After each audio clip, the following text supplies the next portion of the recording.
اور استخارے کا جو سائنز ہیں یا جو پتہ کیسے چلتا ہے کہ استخارہ میں کیا آ رہا ہے. ضروری نہیں ہے کہ صرف خواب ہی آئے.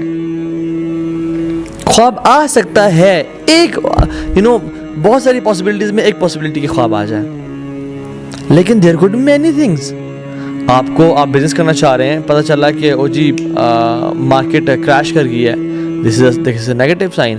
آپ کا رشتہ کرنا چاہ رہے ہیں, بہت اچھی خبریں ملنا شروع ہو گئی ہیں کہ ماشاء اللہ تو لوگ بڑے اچھے اخلاق کردار والے, دین پہ بڑے اچھے ہیں, ہمارے سے ڈیلنگس کی تھیں, مسئلہ ہو گیا تھا کہ انہوں نے ہمارے پیسے واپس کر دیے, they are very good people. It's a sign کہ you should go for it. چیزیں آسان ہو جاتی ہیں.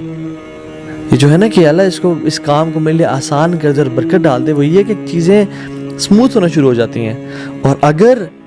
اور دل کا معاملہ بھی بہت بڑا ہے اس میں, کہ اگر انسان کا دل اس کام پہ مطمئن ہونا شروع ہو جائے, دس از اے سائن فرام اللہ سبحانہ وتعالیٰ کہ وہ الحمدللہ چیز بہتر ہے, وہ چیز ٹھیک ہے. لیکن اگر دل انسان کا بے چین ہوتا جا رہا ہے اور بے قراری آتی جا رہی ہے اور کام میں رکاوٹیں پیدا ہونا شروع ہو گئی ہیں, نا دس از اے سائن کہ یہ چیز جو ہے نا وہ اتنی پازیٹیو نہیں ہے. کیا استخارہ ملٹیپل ٹائمز کیے جا سکتے ہیں؟ جی بالکل کیے جا سکتا ہے. آپ دن میں 5 دفعہ کرنا چاہتے ہیں, 10 دفعہ کرنا چاہتے ہیں, 100 دفعہ کرنا چاہتے ہیں, کر سکتے ہیں. کیا استخارہ ملٹیپل دنوں میں کیا جا سکتا ہے؟ بالکل روزانہ کیا جا سکتا ہے جب تک آپ کو کلیئرٹی نہ مل جائے. بٹ آن لائن استخارہ نیگیٹو, آن لائن استخارہ جائز ہی نہیں ہے.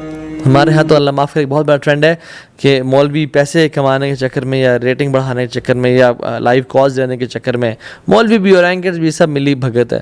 تو آن لائن استخارہ جی فار ایگزامپل کہ پیر صاحب بیٹھے ہیں, عالم صاحب بیٹھے ہیں, پتہ شیخ صاحب بیٹھے ہیں, کوئی بھی بیٹھا ہے اور آن لائن استخارہ لا یجوز, جائز ہی نہیں ہے. یہ استخارہ آپ کا پرسنل میٹر ہے, آپ کے پرسنل دل کا معاملہ ہے. اللہ تعالیٰ سے آپ پرسنل سوال کر رہے ہیں, آپ خود استخارہ کریں گے.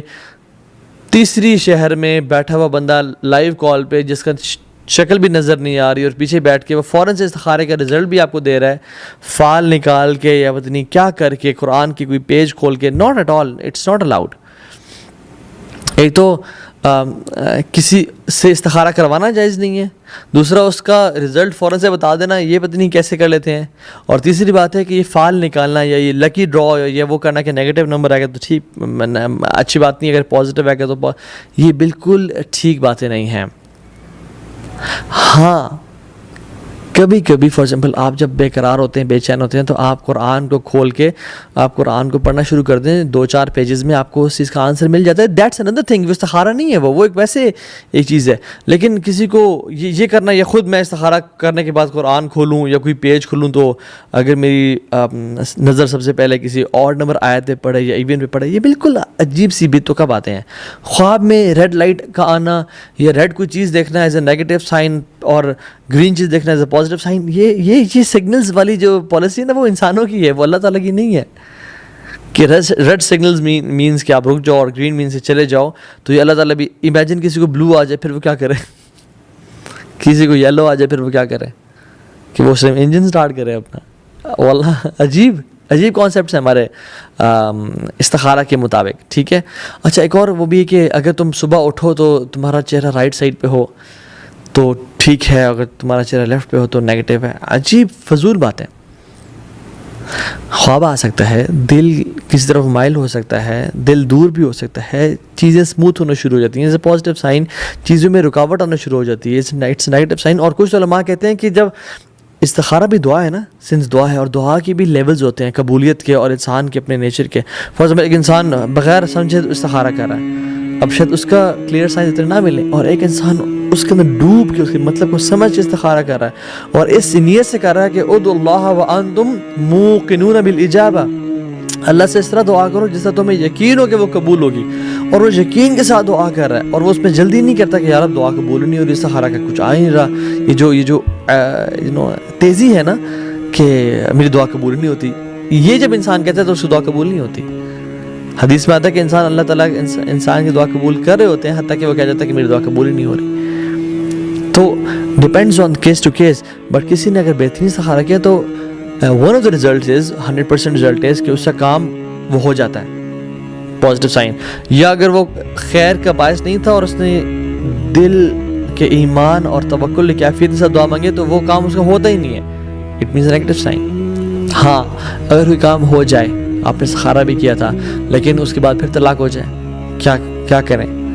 دیکھو میں نے تو استخارہ کیا تھا, میں تو یاد رکھیں اس میں خیر تھی, اس چیز میں پڑھنا ہی نہ, آپ کے لیے جانا ہی نہ اس سے بہتر تھا. اللہ تعالیٰ چاہتے تھے کہ آپ اس میں پڑھیں اور کچھ لیسن سیکھیں یا کچھ گناہ معاف ہوں آپ کے. انسان گناہ گار ہے, انسان کے بہت سارے معاملات ہوتے ہیں, اللہ تعالیٰ خیر کا ارادہ رکھتے ہیں انسان سے. تم نے جو فلاں گناہ کیے تھے, تم نے آج تک توبہ ہی نہیں کی اس کی, تمہارے گناہ میں نے معاف کرنے تھے اس چیز کے ذریعے, یہ ہمارے لیے خیر کا باعث ہے. تم نے یہ لیسنز لرن کرنے تھے تاکہ تم آنے والی نسل کی تربیت کر سکو, وہ خیر ہے اللہ تعالیٰ کی طرف سے. کوئی بھی انسان کو کانٹا چبھتا ہے, ہمارے گناہ معاف ہوتے ہیں. اللہ تعالیٰ جنتوں میں درجات بلند کرنا چاہتے ہیں, اور لوگوں کے اعمال اتنے نہیں ہوتے کہ وہ نیک اعمال کر کے ان درجات تک پہنچ سکیں, تو اللہ تعالیٰ ان کو مصیبتوں اور بلاؤں سے آزماتے ہیں اور پھر وہ بڑے بڑے درجات اچیو کر لیتے ہیں. ابن قیم الجوزی رحمہ اللہ فرماتے ہیں کہ اگر انسان کی زندگی میں مصیبتیں اور مشکلات اور بلائیں نہ ہوتی تو ہم قیامت کے دن بھوکے ننگے آتے اللہ کے سامنے, کچھ بھی نہیں ہے, کچھ بھی نہیں ہوتا ہمارے پاس. یعنی ہم کہنے کا مطلب ہے ہم بینکرپٹ آتے ہیں کہ ہمارے پاس تو یار اب کچھ بھی نہیں ہے, ہم تو خالی ہاتھ آ جاتے ہیں. لیکن یہ مصیبتیں اور آفتیں ہیں جن پہ انسان صبر کرتا ہے, اور پھر کیا ہوتا ہے, انما یوفی الصابرون اجرهم بغیر حساب. پھر اللہ تعالیٰ صبر کا جو اجر دیتے ہیں نا وہ بغیر حساب کتاب کے دیتے ہیں. واللہ اللہ تعالیٰ کے ہر پلان میں, ہر فیصلے میں خیر اور بہتری ہے. تو ایون وہ جو جاب کا ملنا تھا اور جاب کا پھر 6 مہینے بعد آپ کو جاب سے نکال دیا گیا, اسی میں خیر تھی. اینڈ یہاں پہ آتا ہے اللہ تعالیٰ پہ توکل اور trust. What is pleasing to Allah is pleasing to me. What is dearer to Allah is dearer to me.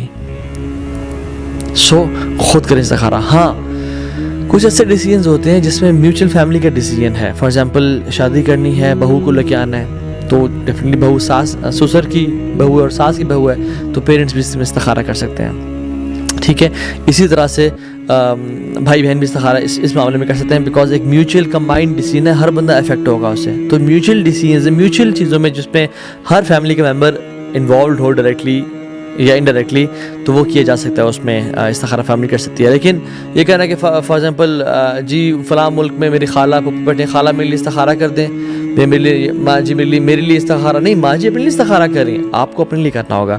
So on line استخارہ بھی جو ہے نا وہ ٹھیک نہیں ہے.